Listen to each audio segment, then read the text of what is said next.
இதே நேரம் மற்றுமொரு தகவல் குறித்து நாங்கள் அவதானத்தை செலுத்தும் போது தினக்குரல் பத்திரிகையில் கட்டமிடப்பட்ட செய்தியாக இந்த செய்தி இவ்வாறு தருகிறது. அந்நிய செலாவணி கையிருப்பு 1.6 டிரில்லியன் ரூபாய் பணம் அச்சிட்டுள்ளதாக தெரிவிக்கப்படுவதில் எந்த உண்மையும் இல்லை என்பதாக பிரதியமைச்சர் அனில் பெர்னாண்டோ தெரிவித்த கருத்தினை மையப்படுத்தி இந்த செய்தி இவ்வாறு தரப்பட்டிருக்கிறது.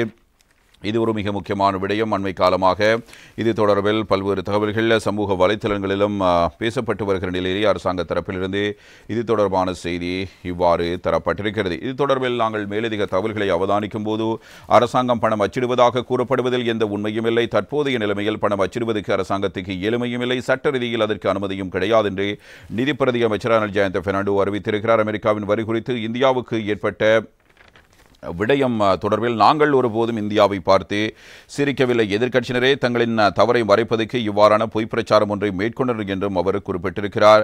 ஹர்ஷ டி சில்வா தெரிவித்த கருத்தை மையப்படுத்தி அதற்கு எதிரான பதிலாகவும் இவ்வாறு பிரதி அமைச்சரின் கருத்து அமைந்திருக்கிறது. பாராளுமன்றத்தில் நேற்று செவ்வாய்க்கிழமை இடம்பெற்ற பணச்சூதாட்டத்தை ஒழுங்குபடுத்தும் அதிகார சபை சட்டமூலத்தின் 2ஆம் வாசிப்பு மீதான விவாதத்தை ஆரம்பித்து வைத்து உரையாற்றும் போதே அவர் இவ்வாறு குறிப்பிடுகிறார். அரசாங்கம் ஒரு இடத்தில் 2 பிரச்சனைகளுக்கு முன்கொடுத்து வருகின்றது.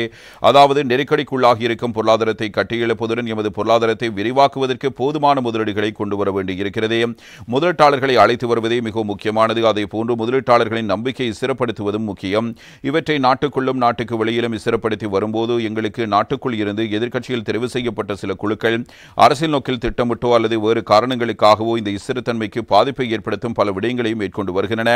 குறிப்பாக அரசாங்கம் பாரிய அளவில் பணம் அச்சிடப் போவதாக சமூகத்தில் பீதியை ஏற்படுத்த முயற்சித்து வருகின்றன. இவர்கள் இதனை திட்டமிட்டு மேற்கொள்கிறார்கள் அல்லது புரியாமல் மேற்கொள்கிறார்கள். எமது அரசாங்கத்தினால் 1200 பில்லியன் ரூபாய் பணம் அச்சிட்டுள்ளதாக ஒரு அமைப்பு தெரிவித்திருக்கிறது.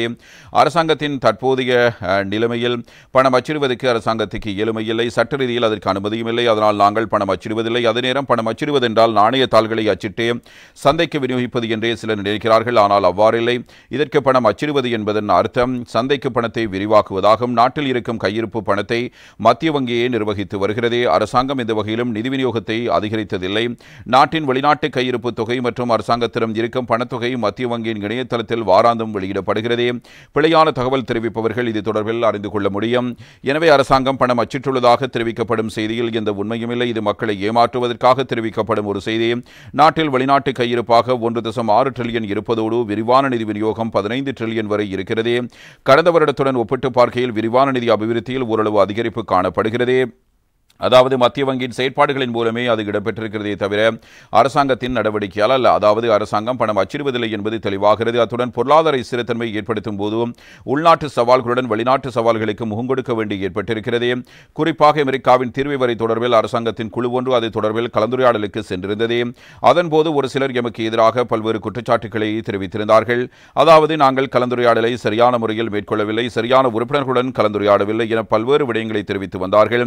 இவ்வாறு எமது நடவடிக்கைகளை குழப்ப நடவடிக்கை எடுக்கப்பட்ட போதும் அதற்குள் நாங்கள் சிக்கிக்கொள்ளாமல் எமது நடவடிக்கையை முறையாக மேற்கொண்டு எமக்கு விதிக்கப்பட்டிருந்த 144% வரியை 120% வரை குறைத்துக் கொள்ள முடிந்திருக்கிறது. இது எமக்கு கிடைத்த பெரும் வெற்றியாக அமைகிறது.